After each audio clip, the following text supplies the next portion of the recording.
Hello. स्वागत है आपका आपके अपने यूट्यूब चैनल जिसका नाम है द अभ्यास एकेडमी। आज हम लोग क्वेश्चन पेपर सॉल्व करेंगे बीएचयू का एमएससी केमिस्ट्री 2019 का।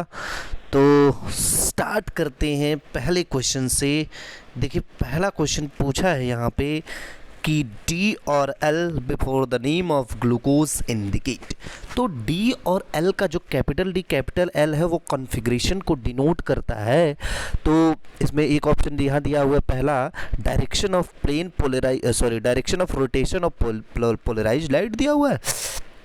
और नेक्स्ट ऑप्शन की अगर बात करें, देखिए यहाँ पे दिया हुआ है कि position of OH group on the carbon next to aldehyde group.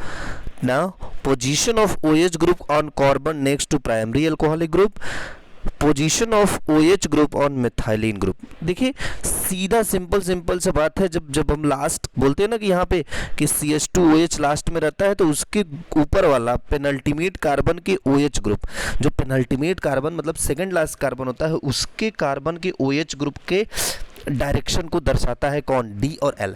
अगर वो OH ग्रुप राइट साइड है तो उसको D कॉन्फ़िगरेशन बोलते हैं, अगर लेफ्ट साइड है तो L कॉन्फ़िगरेशन बोलते हैं। तो चूंकि यहाँ पूछा है तो ये ऑप्शन यहाँ पे करेक्ट होगा, तीसरा, कि position of OH group on carbon next to primary alcoholic group. ये प्राइमरी अल्कोहलिक है ना, इसके जस्ट बगल में कार्बन जो है उसकी बात करता है। चलिए नेक्स्ट क्वेश्चन की तरफ अगर मूव करें, देखिए सेकंड क्वेश्चन पूछा हुआ है, mutarotation of glucose is characterized by. Mutarotation देखिए पूछा हुआ है। म्यूटा रोटेशन की बात करते हैं, जैसे म्यूटा रोटेशन होता है, अल्फा ग्लूकोज होता है और बीटा डी ग्लूकोज में दो फॉर्म होते हैं ना। वहाँ पे क्या है कि हम लोग जब बात करते हैं तो वहाँ पे साइक्लिक स्ट्रक्चर होता है, हाँ साइक्लिक स्ट्रक्चर होता है, ठीक है। इस तरीके से कुछ स्ट्रक्चर होगा, ठीक है, OH HOH HOH CH2H और HOH। तो यहाँ जो H और OH का पोजीशन है, अगर ये OH ऊपर चला जाता है तो बीटा डी ग्लूकोज, OH नीचे रहता है तो अल्फा डी ग्लूकोज। तो इस पोजीशन की बात करता है। तो यहाँ पे क्या है, ये जो अल्फा से बीटा डी ग्लूकोज का कन्वर्जन होता है तो उसमें पर्टिकुलर प्लेन पोलराइज्ड लाइट का कुछ क्या होता है, रोटेशन होता है।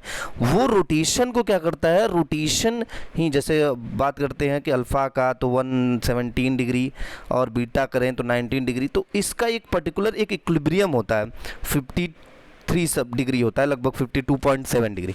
तो वो डिग्री वहाँ पे जो नोट करते हैं ना, तो उसी डिग्री पे एक रोटेशन चलता रहता है। तो वो जो कन्वर्जन होता है रोटेशन का, उसी को हम लोग बोलते हैं क्या, म्यूटा रोटेशन। तो वो presence of cyclic structure of glucose को कैरेक्टराइज करता है। तो यहाँ पे जो ऑप्शन होगा वो ये सही होगा, present of cyclic structure of glucose, ठीक है। चलिए आगे नेक्स्ट क्वेश्चन की तरफ मूव करें।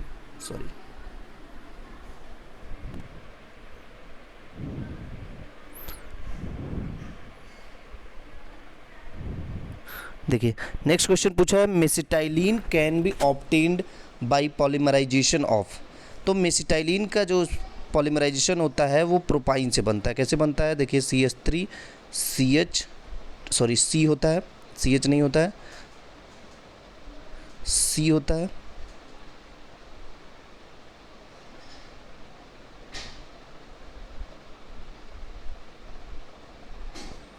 यहाँ C होता है, ट्रिपल बॉन्ड CH, प्रोपाइन होता है, ये स्ट्रक्चर बनाता है बेंजीन रिंग। यहाँ पे ये तीनों जगह CH3 जुड़ जाते हैं, तो मेसिटाइलिन का फॉर्मेशन होता है। तो ये मेसिटाइलिन जो बनता है वो प्रोपाइन से बनता है। तो वहाँ जो ऑप्शन होगा वो कौन सा सही होगा, प्रोपाइन, ठीक है। तो मेसिटाइलिन जो है प्रोपाइन से ऑब्टेन्ड होता है। नेक्स्ट क्वेश्चन की तरफ मूव करें।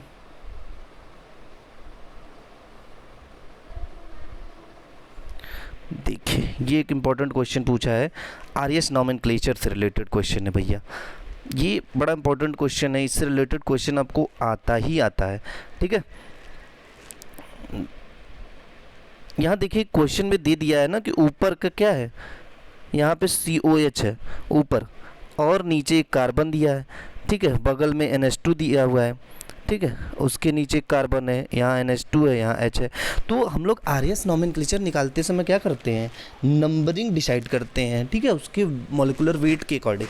तो सबसे पहले तो चूंकि नाइट्रोजन कार्बन से बड़ा है तो इसको रख देंगे, फिर यहाँ कार्बन कार्बन दोनों तरफ है लेकिन ये COOH है इसलिए इसको दूसरा नंबर देंगे, इसको तीसरा नंबर देंगे और इस हाइड्रोजन को चौथा नंबर देंगे। तो अगर रोटेशन की बात करते हैं तो वो 1 से लेकर से 2 होता है। तो जब 1 से लेकर 2 होता है तो वहाँ पे क्या होता है, देखिए यहाँ से रोटेशन की बात करेंगे तो यहाँ 1 इधर NH2 से शुरू कर 1 से लेकर 2 से लेकर 3 जाएंगे।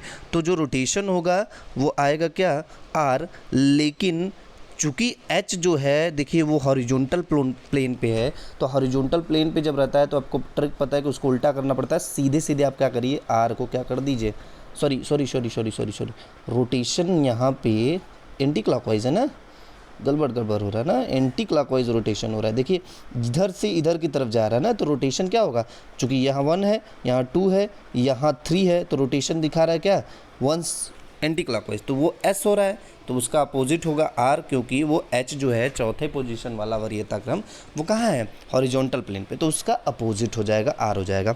वही दूसरे कार्बन की बात कर लेते हैं, वहाँ 1 नंबर इसको देंगे, 2 नंबर इसको देंगे, 3 नंबर ऊपर, 4 नंबर इसको। तो यहाँ पे रोटेशन जो दिख रहा है वो कैसा दिख रहा है, इस तरफ से, ठीक है, 1 2 3 रोटेशन कैसा दिख रहा है।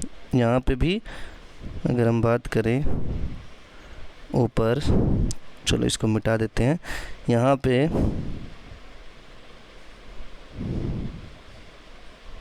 देखिए रोटेशन देखिए, यहाँ पे इसको पहला नंबर देंगे, NH2 को पहला नंबर दे दिए, ठीक है, इसको दूसरा नंबर दे दिए, इसको तीसरा नंबर दे दिए, इसको चौथा नंबर, तो रोटेशन जाएगा इधर से, ठीक है। तो ये भी क्या है, एंटी क्लॉकवाइज, ये ऐसे ही आएगा, लेकिन चूंकि यहाँ पे भी चौथा पोजीशन पे कहाँ है भैया, हॉरिजॉन्टल प्लेन पे, तो वो कितना हो जाए, क्या हो जाएगा, R हो जाएगा।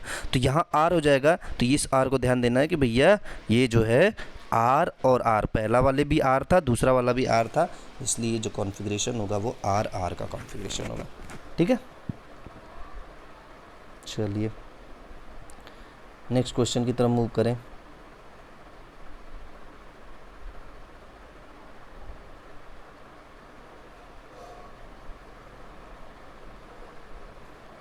देखिए यहाँ पे EZ से रिलेटेड क्वेश्चन पूछा है, ये भी देखिए इंपॉर्टेंट क्वेश्चन पूछा है। EZ का एक कंसेप्ट आप सब सीधे सीधे पहले समझ लीजिए कि भैया डबल बॉन्ड है, ये जो दोनों है A और A अगर एक साइड है, B एक साइड है, मतलब सेम ग्रुप कैसे डिसाइड करेंगे, वहाँ पे भी क्या करना है आपको, उसके वेट, मॉलिक्यूलर वेट देख रहे हैं, एटॉमिक वेट देखें, उसकी पूरी जो सिस्टम है, जैसे यहाँ पे एक कार्बन जुड़ा हुआ है, यहाँ CH3 जुड़ा हुआ है, तो ये दो, और यहाँ HH जुड़ा हुआ है, तो ये दोनों क्या है, इसको वरीयता देंगे तो ये 1 2 होगा, ये भी 1 2 होगा, तो उसको मॉलिक्यूलर वेट के हिसाब से इसको अलग, डबल बॉन्ड के इधर वाले को अलग, इधर वाले को अलग वरीयता देंगे दोनों ग्रुप को। उसके हिसाब से जब 1 1 मतलब बड़े बड़े वाले ग्रुप अगर एक साइड आ रहे हैं तो Z, अगर अपोजिट साइड आ रहा है तो E। तो इसमें देखिए क्या हो रहा है, यहाँ पे देखिए डबल बॉन्ड है और इससे जुड़ा हुआ है इस तरीके से CH2, यहाँ जुड़ा हुआ है, डबल बॉन्ड से क्या जुड़ा हुआ है, CH2 और CH3। यहाँ पे भी वही सेम चीज़, यहाँ आया है CH2 और CH3, तो ये H यहाँ होगा और ये H यहाँ होगा, तो ये दोनों क्या है, सेम साइड है, इसका मतलब वो क्या होगा, Z होगा ना, Z, दोनों बड़े वाले कहाँ है, सेम साइड है। और अगर दूसरे वाले स्ट्रक्चर की बात करें तो यहाँ देखिए ये CH3 यहाँ आया, इसका मतलब H ऊपर गया है, और यहाँ क्या है, CH2 CH3 है और नीचे CH3 है, तो इसको मिलेगा पहला, इसको मिलेगा दूसरा, यहाँ इसको मिलेगा पहला, यहाँ इसको मिलेगा दूसरा, तो जो पहला वाला है कहाँ है, अपोजिट साइड में, इसलिए इसको E मिलेगा। तो पहला Z दूसरा E, ये ऑप्शन क्या होगा, सही होगा, चौथा वाला ऑप्शन करेक्ट ऑप्शन है, ठीक है। चलिए नेक्स्ट किसको पूछा है, नेक्स्ट क्वेश्चन पूछा, in which of the following ketone is root to the give product. ये देखिए सबसे क्वेश्चन तो भैया कीटोन का नाम आता है, ओल्फ रीअरेंजमेंट आप पढ़े होंगे, वहाँ पे क्या होता है, कीटोन से कीटीन का फॉर्मेशन होता है, उसी में आपको यहाँ से दिखेगा। तो ये जो पूरा क्वेश्चन पूछा हुआ है वो ketone is root to give product, वो वोल्फ रीअरेंजमेंट का होता है। आप लोग को वोल्फ रीअरेंजमेंट दे सकते हैं हमारे चैनल पे ही आपको मिल जाएगा। चलिए नेक्स्ट क्वेश्चन की तरफ मूव करें।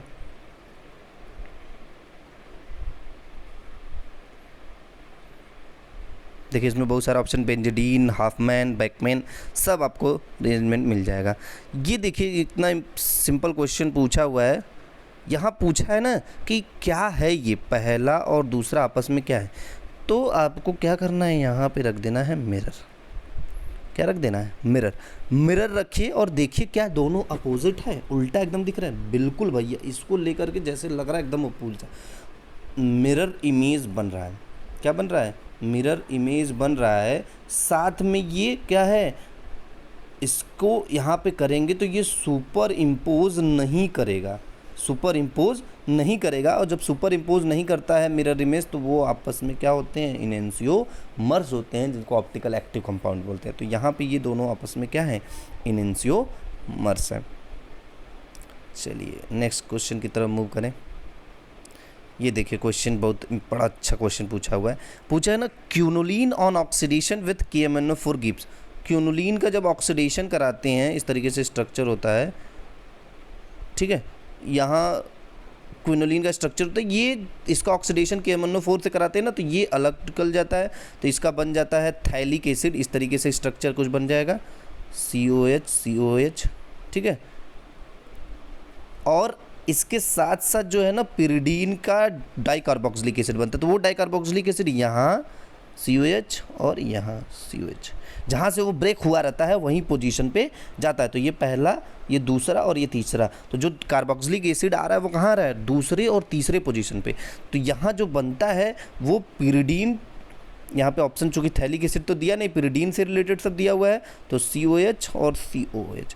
यहाँ पे क्या बनता है, दूसरे और तीसरे पोजीशन। तो ये देखिए पिरिडीन 2,3 डाई कार्बोक्सिलिक एसिड, जो सेकंड ऑप्शन है वो करेक्ट ऑप्शन है यहाँ पे, कि पिरिडीन 2,3 डाई कार्बोक्सिलिक एसिड बनता है जब क्यूनोलिन का हम कराते हैं ऑक्सीडेशन। यहाँ एक चीज़ और जान लीजिए कि आइसोक्यूनोलिन टाइप स्ट्रक्चर जब रहेगा, यहाँ यन हो जाता है, तो वहाँ पे क्या है, सेम चीज़ तरीके से ऑक्सीडेशन होगा, तो पर देखिए पोजीशन देखिए, ये 1 यहाँ हो जाएगा, 2 यहाँ हो जाएगा और 3 यहाँ होगा और 4 यहाँ होगा। तो इसका मतलब वहाँ पे जब देखेंगे तो वहाँ पिरिडीन 3,4 डाइकार्बोक्सिलिक एसिड बनेगा थैलिक एसिड के साथ। तो क्यूनोलिन रहेगा पूछेगा तो 2,3 डाइकार्बोक्सिलिक, और आइसोक्यूनोलिन पूछेगा तो 3,4 का डाइकार्बोक्सिलिक एसिड। ये माइंड में हमेशा रखे रहिएगा आप, ठीक है। चलिए इसको मिटा देते हैं, आगे चलते हैं नेक्स्ट क्वेश्चन की तरफ।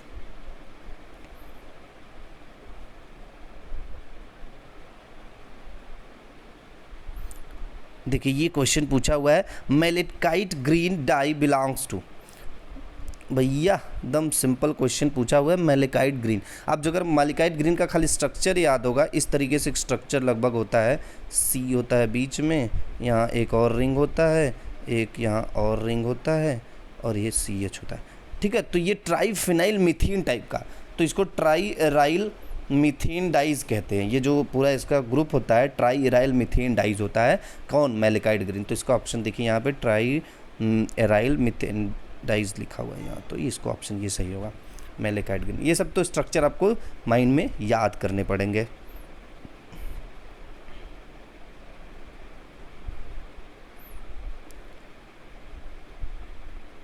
चलिए नेक्स्ट क्वेश्चन देखिए ये, हाँ ये देखिए क्वेश्चन पूछा हुआ है कि order of increasing of boiling point in the following. Increasing पूछा भैया, ध्यान रखिएगा, इंक्रीजिंग मतलब सबसे कम वाला सबसे पहले। तो यहाँ फिनॉल आपको दिख गया, ये एनिसोल है, ये टोल्यूइन है, फिनॉल मिला, इसका मतलब क्या है, वहाँ हाइड्रोजन बॉन्डिंग होगा, फिनॉल का दूसरे फिनॉल के मॉलिक्यूल से क्या होगा, हाइड्रोजन बॉन्डिंग होगा। अब हाइड्रोजन बॉन्डिंग जब होगा तो उसकी हाइड्रोजन बॉन्डिंग की वजह से क्या होगा, बॉइलिंग पॉइंट इंक्रीज कर जाएगा। तो इसका मतलब सबसे ज़्यादा बॉइलिंग पॉइंट किसका होगा, इसका होगा। उसके बाद एनिसोल का होगा, यहाँ पे भी क्या है, OCH3 ग्रुप है, और टोल्यूइन का क्या होगा, सबसे कम होगा। तो सबसे कम देखिए यहाँ पे, अगर दिखें यहाँ पे देखिए थर्ड का सबसे कम है, फिर सेकंड का, फिर तो इसका मतलब पहला ऑप्शन हमारा क्या होगा, करेक्ट ऑप्शन होगा, order of increasing boiling point का, कि तीसरा सबसे कम, फिर दूसरा सबसे ज़्यादा पहले का, ठीक है। अगर इसका डाटा की बात करेंगे तो ये 181 समथिंग होता है, और इसका 153 समथिंग होता है, टोल्यूइन का 110 समथिंग होता है, ठीक है। तो उससे भी आपको अंदाज़ा लग जाएगा। चलिए नेक्स्ट क्वेश्चन की तरफ मूव करें। देखिए पूछा benzidine rearrangement is acid catalysed conversion of, benzidine rearrangement का एसिड कैटलाइज्ड कन्वर्जन किसका होता है ये पूछा हुआ है। चलिए ऑप्शन की तरफ देख लें। अगर यहाँ देखिए पूछा हुआ है, ऑप्शन दिया है एजॉक्सीबेंजीन, एजोबेंजीन, हाइड्रा एजोबेंजीन और डाई एजोबेंजीन। ठीक, कुछ नहीं, आपको क्या करना है, देखिए बेंजीडीन रीअरेंजमेंट अगर दिमाग में याद रहेगा तो आप तुरंत यहाँ पे ऑप्शन सही मार देंगे सीधे, हाइड्रा एजोबेंजीन। यहाँ पे इस तरीके से रिएक्शन होता है, यहाँ पे NH और यहाँ पे रिंग होता है, और जो प्रोडक्ट बनता है वो इस तरीके से कुछ बनता है। यहाँ पे ये आपस में ये जुड़ जाता है और इधर पीछे NH2 और इधर पीछे ये रीअरेंज होकर के ये दोनों इधर इधर NH2 चले जाते हैं। तो इस तरीके से रीअरेंजमेंट होता है। तो ये हाइड्रा एजोबेंजीन है ये। तो हाइड्रा एजोबेंजीन जो होता है वो कन्वर्जन करता है इसमें बेंजीडीन रीअरेंजमेंट में। ठीक है, तो ये तीसरा ऑप्शन यहाँ सही होगा।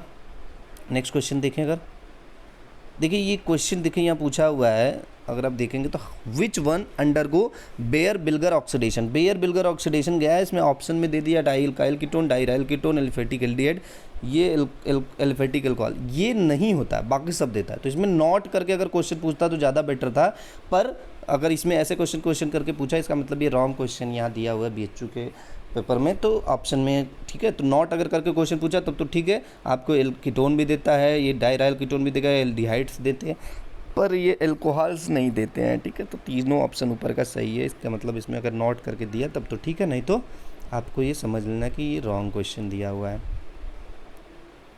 देखिए ये क्वेश्चन पूछा हुआ है, नेक्स्ट इंपॉर्टेंट क्वेश्चन पूछा हुआ है, पूछा है CH3CO, ये जब CH2N2 देखिए डाइएजोमीथेन, सीधा डाइएजोमीथेन भैया वोल्फ रीअरेंजमेंट वाले में तुरंत क्या हो जाता है आपको, ये जो Cl हट के यहाँ OH आ जाएगा, रीअरेंजमेंट होता है, एसिड, ये एसिड बनाता है। तो यहाँ पे दो ऑप्शन इसमें दिया हुआ है इस पेज पे, नेक्स्ट पेज की तरफ आपको दिखा रहे हैं, तो ये एसिड बनता है। ठीक है, देखिए यहाँ पे ऑप्शन जा करके चौथा ऑप्शन दिया हुआ है, तो ये करेक्ट ऑप्शन होगा किसमें भैया, एसिड। ठीक है, यहाँ पे जो रिएक्शन होगा वो एसिड का फॉर्मेशन करेगा। चलिए ये देखिए क्वेश्चन, बड़ा इंपॉर्टेंट क्वेश्चन आ गया, कितना कंफ्यूजन यहाँ पे है। देखिए पूछा हुआ है हैलोफॉर्म रिएक्शन, तो हैलोफॉर्म के लिए रिएक्शन के लिए क्या कंडीशन होता है कि COCH3 टाइप स्ट्रक्चर आपके पास हो। COCH3 टाइप स्ट्रक्चर यहाँ पे हमको कहीं दिख ही नहीं रहा था, लेकिन अगर हम ध्यान देखें तो यहाँ पे जो क्वेश्चन दिया है उसमें देखिए ये दिया हुआ ना, ये 2-ब्यूटेनॉल। अब इसका क्या है, जैसे ही ऑक्सीडेशन होगा तुरंत ये कन्वर्ट हो जाता है कीटोन में, इस टाइप के स्ट्रक्चर में कुछ कन्वर्ट हो जाता है, CH3 अच्छे से अगर लिख दें इसको, CH3 CH2 CO और CH3, इस टाइप के स्ट्रक्चर में कन्वर्ट होता है। अब ये जो COCH3 बन गया, इसका मतलब ये क्या कर सकता है, हैलोफॉर्म रिएक्शन दे सकता है। तो हैलोफॉर्म का कंडीशन ही याद कर लीजिए भैया कि COCH3 टाइप स्ट्रक्चर होना चाहिए, तभी वो हैलोफॉर्म रिएक्शन देगा। अब हैलोफॉर्म रिएक्शन में अगर नहीं कहीं COCH3 दिख रहा है तो देखिए क्या पॉसिबिलिटी है, ये कन्वर्ट हो जाता है इसमें। ठीक है, तब जब कन्वर्ट होने के बाद ये रिएक्शन इसमें देने लगता है। ठीक है, चलिए नेक्स्ट क्वेश्चन देखिए, इसमें पूछा हुआ है विच वन इज डीऑक्सीबेंजोइन। देखिए वाह वाह, डीऑक्सीबेंजोइन करके क्वेश्चन पूछा हुआ है। तो इस डीऑक्सीबेंजोइन का स्ट्रक्चर अगर हम आपको बता दें, ठीक है, तो इस तरीके से स्ट्रक्चर होता है, CO CH2 और दूसरा रिंग PH, इस तरीके से स्ट्रक्चर होता है। तो यहाँ पर अगर देखें तो इसमें तो ऑप्शन में नहीं दिया हुआ है, लेकिन अभी नेक्स्ट पेज की तरफ अगर मूव करें, देखिए ये यहाँ ऑप्शन दिया हुआ है आपको PHCOCH, तो ये ऑप्शन आपका क्या होगा, करेक्ट ऑप्शन है यहाँ पे, बेंजोइन का स्ट्रक्चर पूछा हुआ है। ठीक है, चलिए नेक्स्ट क्वेश्चन की तरफ मूव करें। अगर देखिए ये क्वेश्चन पूछा हुआ है, reaction of 2 molecules of same ester with sodium ethoxide is known as. Same ester with sodium ethoxide, भैया अगर आपको क्लेजन कंडेंसेशन याद होगा, ठीक है, वहाँ पे क्या होता, दो क्या मिलकर के बना रहा था एस्टर का मॉलिक्यूल, तो और वहाँ पे भी क्या होता है, बेस के लिए ETONA लेते हैं, सोडियम मेथॉक्साइड, तो क्लेजन कंडेंसेशन तुरंत आंख मार के डाल। ये देखिए क्लेजन रिएक्शन दे करके कंफ्यूज किया, तो वो क्लेजन स्मिट रिएक्शन, उससे आपको कंफ्यूजन नहीं हो। कंडेंसेशन जहाँ दिया है वहीं आपको एस्टर के कंडेंस होकर के ये देखो ये बनता है इथाइल एसिटो एसिटेट, सीधे सीधे क्लेजन कंडेंसेशन, यहाँ आपका ऑप्शन करेक्ट ऑप्शन होगा। ठीक है, तो अभी इतना ही रखते हैं। नेक्स्ट वीडियो में नेक्स्ट कुछ क्वेश्चन और इम्पोर्टेंट क्वेश्चन लाते हैं, और जहाँ आपको कोई कन्फ्यूजन लगे या कुछ क्वेश्चन है जो कि आपको देखना है कि हाँ ये कुछ क्वेश्चन है जो सर से मैं पूछ सकता हूँ, तो वो आप कमेंट बॉक्स में लिख सकते हैं। ठीक है, और मैं कोशिश करूँगा कि उसको सॉल्व कराऊँ अगले वीडियो में।